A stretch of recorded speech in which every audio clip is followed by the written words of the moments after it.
Hello everyone, welcome back to my channel. आज की video में हम डिस्कस करेंगे subject adult health nursing volume 1 BSc nursing third semester. हम डिस्कस करें यूनिट 5 जिसमें हम डिस्कस कर रहे हैं gastrointestinal system disorders. Part 1 video part 2 video हम लोग डिस्कस कर चुके हैं, अपलोडेड है चैनल पे। आप प्लेलिस्ट है एएचएल सब्जेक्ट की जाके देख सकते हैं जिसमें आपको यूनिट 1, यूनिट 2, यूनिट 3, यूनिट 4 मिल जाएगा। साथ ही साथ unit 5 part 1 video part 2 video भी आपको प्लेलिस्ट में मिल जाएगी। आज की वीडियो में पार्ट 3 वीडियो होने जा रही है। आज की वीडियो में हम डिस्कस करेंगे main diseases of liver and gall bladder. Part 2 video बहुत इंपॉर्टेंट है जिसमें हम लोगों ने बहुत इंपॉर्टेंट डिजीज को डिस्कस करा है, जैसे कि आपकी आती है क्रोहन डिजीज, माल एब्जॉर्प्शन, हर्निया, पेनक्रियाटाइटिस, और ये सारी चीज़ें आपके एक एग्जाम पर्पस के साथ ही साथ आपके इंपॉर्टेंट हो जाती है वाइवा के लिए भी, क्योंकि अभी हम लोगों ने अपेंडिसाइटिस पढ़ा था। अपेंडिसाइटिस में आपके कितने साइंस आते हैं, जैसे कि McBurney pain, rebound sign, तो ये सारी चीज़ें आपके इंपॉर्टेंट है। पेनक्रियाटाइटिस में हम लोगों ने पढ़ा था कूलन साइन, तो ये आपके इंपॉर्टेंट आपके वाइवा पर्पस है, क्योंकि जब एग्जाम के बाद आप जब वाइवा के लिए होते हो तब एकदम से क्वेश्चन सामने आते नहीं समझ में आता ये कैसे है, तभी आप अभी से इसकी प्रिपरेशन करिए और अभी से रिविजन करते रहिए कि एग्जाम टाइम तक आपको याद रहे चीज़ें, और अच्छे से स्टडी करिए। वीडियो को लास्ट तक देखिएगा। आपका कोई भी डाउट हो इस वीडियो से रिलेटेड या फिर बीएससी नर्सिंग थर्ड सेमेस्टर से रिलेटेड, सो प्लीज़ मेंशन करिएगा कमेंट बॉक्स में। So without wasting our time let us start our video. आज की वीडियो में सबसे मोस्ट इंपॉर्टेंट टॉपिक है लीवर सिरोसिस। वैसे एक बात बताऊंगी, लीवर में आपके दो डिजीजेस इंपॉर्टेंट है, एक सिरोसिस, एक हेपेटाइटिस। हेपेटाइटिस को हम डिस्कस करेंगे यूनिट 11 में, जब हम लोग कम्युनिकेबल डिजीज़ को डिस्कस करेंगे। आज की वीडियो में मेन लीवर डिजीज़ जो डिस्कस करेंगे वो है आपका लीवर सिरोसिस। ये मोस्ट इंपॉर्टेंट क्वेश्चन है और अभी आप पढ़ोगे तो इसका कंटेंट भी देखोगे कि ये 15 मार्क्स के लिए एकदम परफेक्ट है।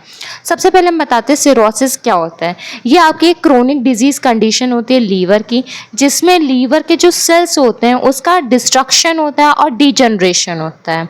वो बेकार होता है और टूटने से लगते हैं, बिखरने से लगते हैं। एक सिंपल वे में बता रही हूँ। अब डेफिनेशन आपके सामने स्क्रीन पे है। That the definition of cirrhosis of liver.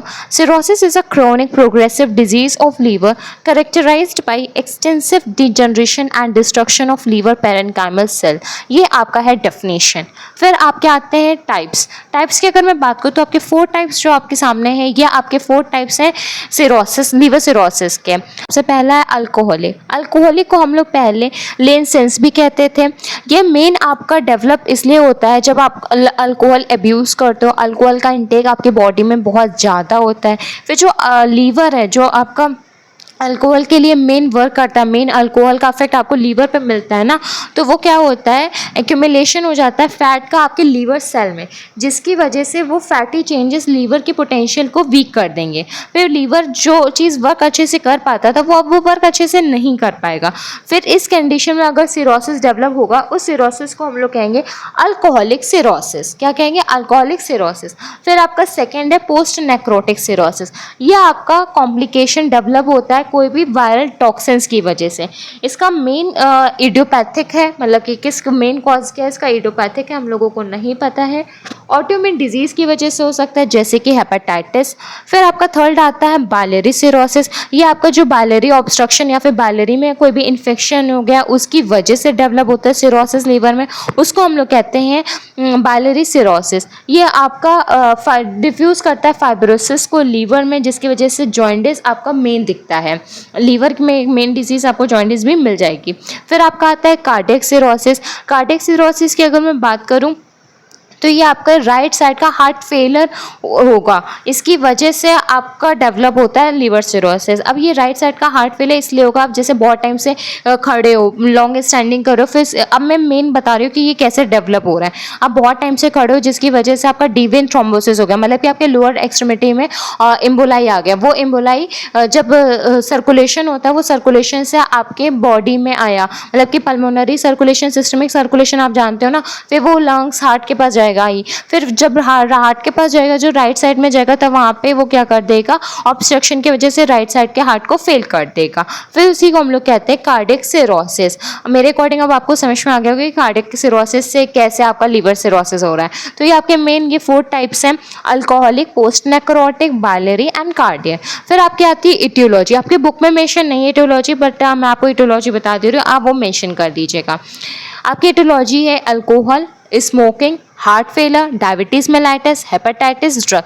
तो ये सारी एटियोलॉजी जिसकी वजह से सिरोसिस अकर होता है।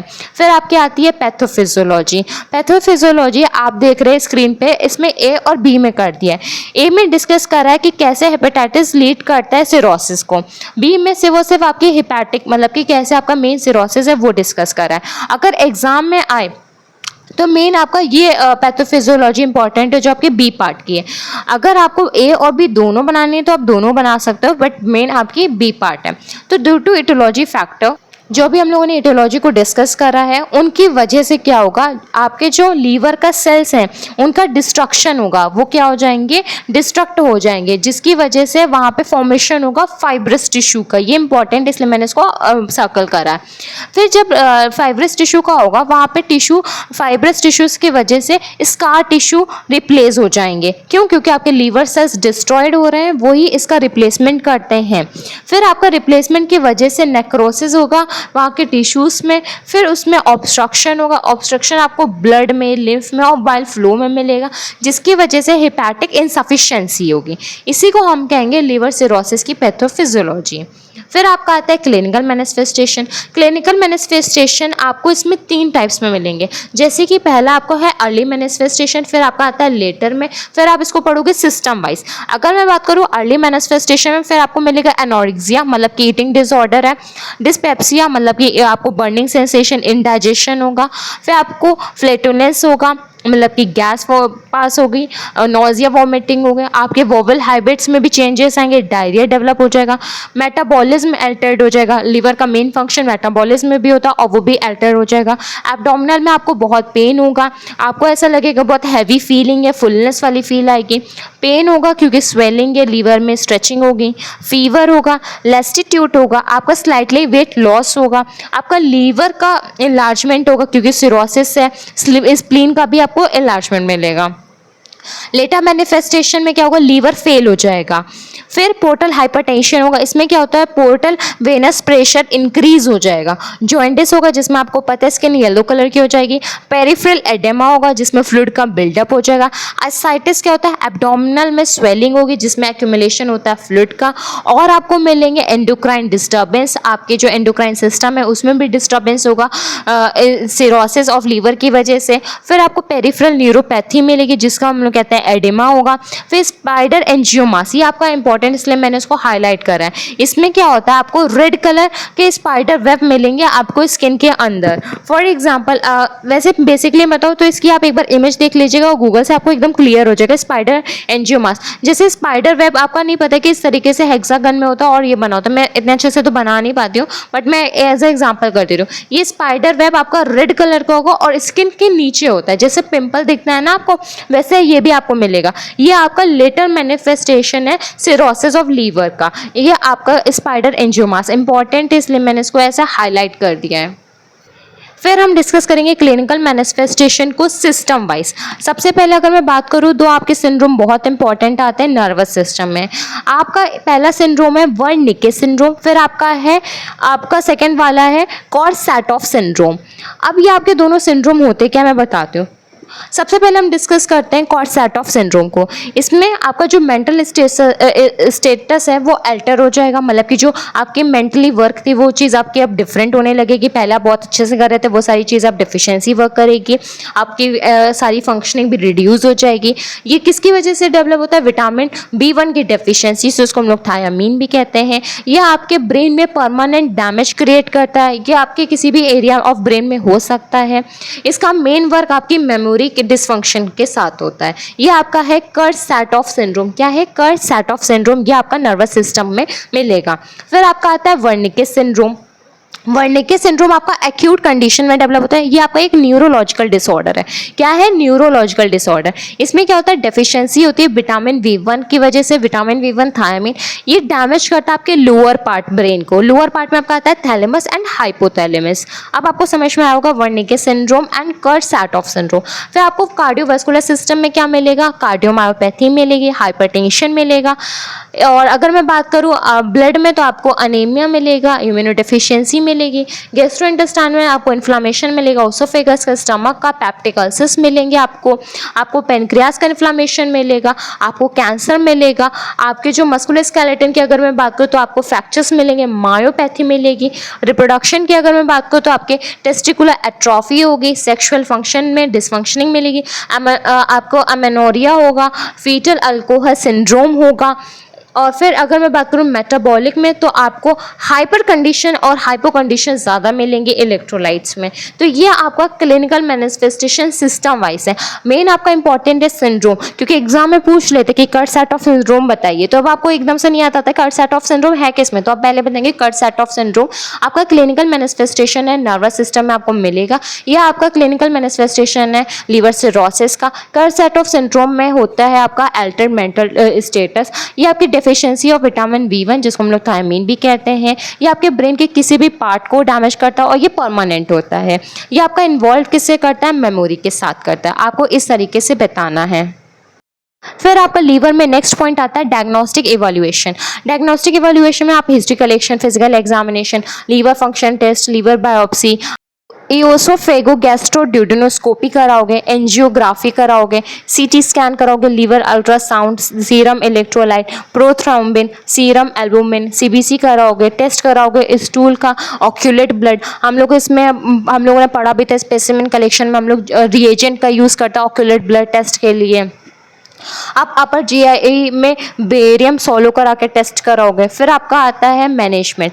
मैनेजमेंट में भी आपका पहले अगर मैं बात करूँ मैनेजमेंट अलग अलग दे रखा है। फॉर एग्जांपल जैसे कॉम्प्लिकेशन है तो उसके अलग अलग मैनेजमेंट दे रखे हैं, बट आप अलग अलग ना मैनेजमेंट करके आप एक साथ मैनेजमेंट लिखिएगा, वो आपके ज़्यादा मालूम चलेंगे। अगर आप कंडीशन वाइज लिखेंगे तो शायद आप एक ही मैनेजमेंट लिख पाएंगे। तो अगर मैं बताऊँ मैनेजमेंट में आपको क्या करना है, सबसे पहले तो एडमिनिस्टर करना है बी कॉम्प्लेक्स विटामिन को, पेशेंट को रेस्ट करना, पेशेंट में जो अल्कोहल है उसको बिल्कुल ही आपको बंद करा देना है, सीजीज करा देना है, और आप उसको anti inflammatory drug non steroid देंगे, एनाल्जेसिक देंगे। आप पेशेंट को सोडियम नहीं देंगे, पेशेंट को लैक्टोलेज देंगे। लैक्टोलेज क्या करता है, रिड्यूस करता है अमोनिया लेवल को। एंटीबायोटिक पर्सन में देंगे जो कि रिड्यूस करता है बैक्टीरियल फ्लोरा को। आप पेशेंट को ड्रग देंगे वेसोप्रेसिन, पेशेंट को ड्रग देंगे बीटा ब्लॉकर ड्रग, पेशेंट को एंटीबायोटिक्स ड्रग देंगे, डायूरेटिक ड्रग देंगे। आपका मेडिकल मैनेजमेंट में ये सारी चीज़ें मेंशन करनी है, और मैंने आपको इसलिए बताया क्योंकि आप अलग अलग ना मेंशन करके एक साथ मेंशन करिएगा। फिर आपका आता है सर्जिकल मैनेजमेंट। सर्जिकल मैनेजमेंट में आपके 3 पॉइंट्स आते हैं, बुक में मेंशन नहीं है, मैं आपको अलग से बता रही हूँ, इसलिए आप ये मत सोचिएगा कि बुक में नहीं है तो कैसे करना है। तो अब मैं आपको इसलिए अलग से बता रही हूँ, ये आप खुद से एड ऑन करिए। मेडिकल मैनेजमेंट में मैंने बता दिया, अब आपका आता है सर्जिकल मैनेजमेंट। सर्जिकल मैनेजमेंट में आपके 3 पॉइंट्स आते हैं। सबसे पहला आता है आपका पोर्टोकेवल शंट। इसमें क्या होता है, जो आपकी लीवर में पोर्टल वेन होती है उसको आप ज्वाइन कर दोगे इंफीरियर वेना कावा से। उसको किससे कनेक्ट करोगे, इंफीरियर वेना कावा से। पोर्टोकेवल शंट नाम से ही समझ में आ रहा है, पोर्टोकेवल शंट, पोर्टल वेन को अब आप कनेक्ट करोगे इंफीरियर वेना कावा से। फिर आपका सेकंड आता है स्पिनो रीनल शंट। अब आप इसमें क्या करोगे, पोर्टल वेन को कनेक्ट करोगे रीनल वेन से। ये आपका मेन आता है सर्जरी में। फिर थर्ड आपका एट लास्ट आता है सर्जरी में लीवर ट्रांसप्लांटेशन। अगर सर्जिकल में आए तो आपको 3 ये पॉइंट्स मेंशन करेंगे। फिर आपका आता है कॉम्प्लिकेशन। कॉम्प्लिकेशन लीवर सिरोसिस में बहुत इंपॉर्टेंट है। जैसे कि सबसे पहला कॉम्प्लिकेशन आपका है पोर्टल हाइपरटेंशन। ये क्या होता है मैं आपको सिंपल से बताती हूँ। ऑब्स्ट्रक्शन की वजह से जो पोर्टल वेन होती है, ऑब्स्ट्रक्शन की वजह से जो पोर्टल वेन में आपको बहुत ज़्यादा प्रेशर हो जाएगा। वो प्रेशर की वजह से ही आपके समझेंगे कि फ्लूइड का एक्यूमुलेशन होगा आपकी बॉडी में। आप पोर्टल हाइपरटेंशन नाम से ही पता चला, जो पोर्टल सिस्टम है उसमें टेंशन मतलब प्रेशर ज़्यादा हो जाएगा। अब आपका प्रेशर इंक्रीज हो जाएगा पोर्टल वेन में, उसी को हम लोग कहते हैं पोर्टल हाइपरटेंशन। किसकी वजह से होगा, ऑब्स्ट्रक्शन की वजह से होगा। डेफिनेशन क्या है, persistence increase in pressure in the portal vein that develop as a obstruction to flow, that is known as portal hypertension. Second आपका कॉम्प्लिकेशन है एसाइटिस। एसाइटिस क्या होता है, जब आपका फ्लूइड बिल्डअप हो जाता है एब्डोमिनल कैविटी में, पेरिटोनियल कैविटी में, उसको हम लोग कहते हैं ascites. Due to venous congestion in the hepatic capillaries, their fluid accumulate in the peritoneal cavity is known as ascites. Next point आपका है कोगुलेशन डिफेक्ट। ये कब डेवलप होगा? जब आप, सबसे पहले तो मैं आपको बताती हूँ कि फंक्शन क्या लीवर का। जो लीवर होती है वो एब्जॉर्ब करती है विटामिन के को। ये आपका विटामिन के बहुत इंपॉर्टेंट होता है कोगुलेशन में। कोगुलेशन में आपके इंट्रिंसिक एक्सट्रिंसिक फैक्टर्स वर्क करते हैं और पूरा मैकेनिज्म होता है जिसमें आपका मेन रोल विटामिन के का होता है। विटामिन के को हम लोग फैट सॉल्युबल विटामिन भी कहते हैं। ये आपका एब्जॉर्ब कौन करता है? लीवर करता है। लेकिन इसका एब्जॉर्प्शन अब नहीं हो पा रहा है। क्यों? क्योंकि जब बाइल सॉल्ट्स और जो बाइल फैट आपके लीवर में होते हैं जो एब्जॉर्ब करते हैं इसको, उसका सिंथेसिस ही रिड्यूस हो गया, जिसकी वजह से कोगुलेशन में डिफेक्ट आ रहा है। अब इसकी डेफिनेशन क्या है? Decrease synthesis of bile fat in liver prevent absorption of fat soluble vitamin, that is vitamin K. Next point आपका है जॉइंडिस। जॉइंडिस कब अकर होता है? जब बिलिरुबिन का लेवल इंक्रीज हो जाता है ब्लड में। अब आरबीसीज का डिस्ट्रक्शन होता है जिसकी वजह से बिलिरुबिन बढ़ता है। अब लीवर का मेन वर्क क्या होता है? इस बिलिरुबिन और बाइल को वर्क करना, मतलब मैनेज करना। अब जब मेटाबोलाइज नहीं कर पा रहा है लीवर, जिसकी वजह से ये बिलिरुबिन आपके ब्लड में बढ़ता जा रहा है, और जब बिलिरुबिन ब्लड में बढ़ता है तब आपका जॉइंडिस होता है। और जॉइंडिस को हम लोगों ने डिटेल में डिस्कस करा था बायोकेमिस्ट्री सब्जेक्ट में। फिर आपका फिफ्थ पॉइंट आता है हेपेटिक इंसेफेलोपैथी। इसको हम लोग मेन कहते हैं जब लीवर रिमूव नहीं कर पाता है टॉक्सिन्स को। मेन काम लीवर का टॉक्सिन्स रिमूवल भी तो होता है, डिटॉक्सिफिकेशन। जब वो टॉक्सिन्स को रिमूव नहीं कर पाता है ब्लड से, तब आपकी बॉडी में हेपेटिक इंसेफेलोपैथी डेवलप हो जाती है। फिर आपका आता है हेपेटोरीनल सिंड्रोम। हेपेटोरीनल सिंड्रोम में आपको क्या मिलेगा? मतलब लीवर की वजह से आपकी किडनी में प्रॉब्लम आएगी, जैसे कि आपको ओलियूरिया होगा, मतलब कि लो यूरिन आउटपुट होगा, एसाइटिस होगा, फ्लूइड का बिल्डअप हो जाएगा, एजोटीमिया मिलेगा आपको। फिर आपका आता है ओसोफेजियल वेरिकस। अब ये क्या होता है? अब ओसोफेगस मतलब कि जो ओसोफेगस के अराउंड में जो भी आपके मिलती हैं वेसल्स, उसका ब्लड वेसल्स का इन्लार्जमेंट होगा। ओसोफेजियल वेरिकस का सिंपल सा मीनिंग है जो ओसोफेगस है, ओसोफेगस के आसपास में जितने भी ब्लड वेसल्स हैं उनका एनलार्जमेंट होगा, उसमें ब्लीडिंग या फिर आपको हेमरेज मिलेगा। अब ब्लड वेसल्स आपके सामने, या तो इसमें से ब्लड का फ्लो ज़्यादा होगा जिसको हम लोग ब्लीडिंग कह देंगे, या तो ब्लड का फ्लो नहीं होगा जिसको हम लोग कह देंगे हेमरेज। ये आपका है कॉम्प्लिकेशंस लीवर सिरोसिस का। फिर हम डिस्कस करते हैं लीवर सिरोसिस में नर्सिंग डायग्नोसिस। नर्सिंग डायग्नोसिस की अगर मैं बात करूँ तो पहला पॉइंट आपका दे रखा है fluid volume excess related to portal hypertension, imbalanced nutrition less than body requirement related to disinterest in food, acute pain related to abdominal pressure, risks for disturbed thought process related to elevated ammonia level, risks for ineffective breathing pattern related to abnormal amount of fluid in the abdomen, risks for deficient fluid volume related to bleeding, risks for infection related to impaired immune response। ये बहुत सारे nursing diagnosis mention आपको mainly 4 से 5 mention करना होता है exam में, और 3 एनसीपी बनानी होती है। आपका लीवर सिरोसिस टॉपिक कंप्लीट हो गया। नेक्स्ट आपके डिजीजेज है गॉल ब्लैडर के, आपके छोटी छोटी सी डिजीजेज हैं। सबसे पहला आपका है कोलेसिस्टाइटिस। कोलेसिस्टाइटिस, आइटिस मतलब इन्फ्लामेशन, इन्फ्लामेशन किसका होगा? गॉल ब्लैडर का। कोलेसिस्टाइटिस आपको कैसे सर्जरी वार्ड में बहुत ज़्यादा मिलते हैं। कॉजेज क्या है? गॉल स्टोन हो गया जिसकी वजह से सिस्टिक डक्ट में ब्लॉकेज हो गया। इस्चेमिक डैमेज मतलब कि वहाँ पे जो ब्लड सप्लाई थी वो आपकी रिड्यूस हो गई। कोई भी इन्फेक्शियस एजेंट जिसकी वजह से इन्फेक्शन हो गया। स्टिचर्स हो गए बाइल डक्ट में, न्यूप्लाज्म हो गया। अगर मैं बात करूँ कोलेलिथियासिस की तो ये आपके 2 टाइप्स के होते हैं, एक्यूट क्रोनिक। और पैथोफिजियोलॉजी में मेन आपका इसमें बुक में मेंशन नहीं है, लेकिन मेन क्या होता है, इटियोलॉजी की वजह से ऑब्स्ट्रक्शन होता है, ऑब्स्ट्रक्शन की वजह से इस्चेमिक इंजरी होती है, फिर इन्फ्लामेशन डेवलप होता है। क्लिनिकल मैनिफेस्टेशन में आपको पेन, नोजिया, वॉमिटिंग, फीवर मिलेगा। क्रोनिक में आपको जॉइंडिस अब मिल जाएगा। फिर आपका आता है डायग्नोस्टिक, वो आपका सिमिलर रहता है, वही आप हिस्ट्री कलेक्शन, फिजिकल एग्जामिनेशन करेंगे, एंडोस्कोपी करेंगे, बेरियम कॉन्गेशन टेस्ट कराएंगे, सीबीसी कराएंगे, और इसके गॉल ब्लैडर के जितने भी सीरम इलेक्ट्रोलाइट्स टेस्ट होते हैं वो कराएंगे। मैनेजमेंट भी आपके सिमिलर है। सिमिलर में आप सबसे पहले क्या करेंगे, इसमें आप एंटी इन्फ्लामेटरी ड्रग देंगे, एनाल्जेसिक ड्रग देंगे, एंटी एमेटिक्स ड्रग देंगे क्योंकि इसमें वॉमिटिंग, नोजिया भी है, एंटी पायरेटिक्स ड्रग देंगे क्योंकि फीवर है। ये ड्रग आपके आएंगे इस डिजीज कंडीशन में। इसका कोई भी आपका सर्जिकल मैनेजमेंट नहीं है क्योंकि इन्फ्लामेशन हो रहा है गॉल ब्लैडर का। इसमें आप क्या सर्जिकली रिमूव करेंगे, तो इसमें आपका सिर्फ और सिर्फ मेडिकल मैनेजमेंट है। फिर आपका आता है कोलेलिथियासिस। कोलेलिथियासिस का मतलब क्या होता है? गॉल ब्लैडर में स्टोन का फॉर्मेशन होना। बस सिंपल सी definition, cholelithiasis is the term apply to stone formation in the gall bladder और बाइलरी पैसेज। इटियोलॉजी क्या है? स्टोन आपके बाइल कोलेस्ट्रॉल की वजह से, बाइल पिगमेंट या कैल्शियम सॉल्ट की वजह से आ सकते हैं। मेन आपका गॉल स्टोन आपको अमेरिकन इंडियंस में मिलेगा।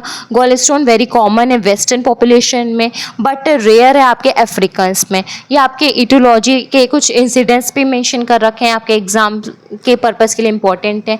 फिर नेक्स्ट आपके मेंशन है कि आपको इंक्रीज रिस्क कोलेलिथियासिस का, जिस पेशेंट को सिरोसिस है लीवर का, डायबिटीज मेलाइटिस है, या फिर रिसेक्शन है इलियम का, या फिर लॉन्ग टर्म ट्रीटमेंट चल रहा है उनका कोलेसिस्ट्राइमिंग का, तो उन सबको भी डेवलप हो सकता है कोलेलिथियासिस, उन सबको भी स्टोन हो सकता है।